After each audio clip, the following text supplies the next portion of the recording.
and 261,000 jobs added to the U.S. economy in October. That's, of course, above the 195 that was estimated here. The unemployment rate going up to 3.7%.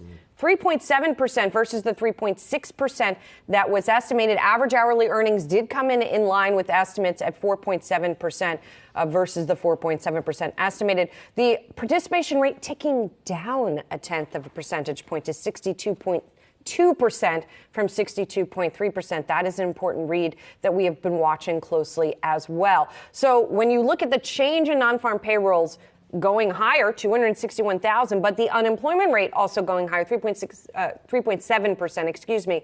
Just a reminder to our viewers that these come from different surveys, right? You have on the one hand, companies saying what they're doing. On the other hand, you have the household survey where the BLS, the Bureau of Labor Statistics, is surveying folks for what's happening in their homes. You're looking at a little bit of a strange report. No clear, I think, indication what this might mean initially for Fed policy. Of course, these numbers just hit, but I will note non-farm payrolls for August revised down by 23,000, but September revised up by 52,000. And you also had wages year over year growing by 4.7%.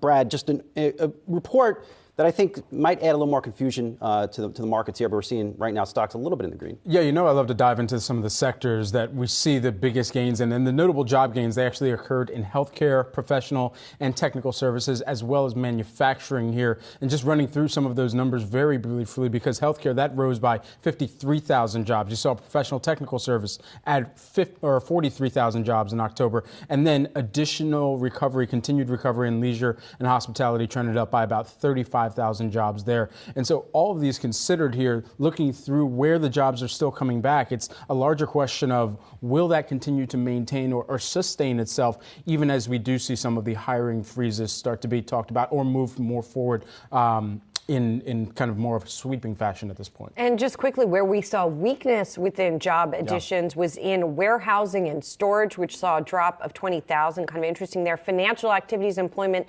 little changed. So that's something to keep in mind, too. It's not just layoffs and freezes that we've been hearing about within the tech industry. It's on Wall Street as well.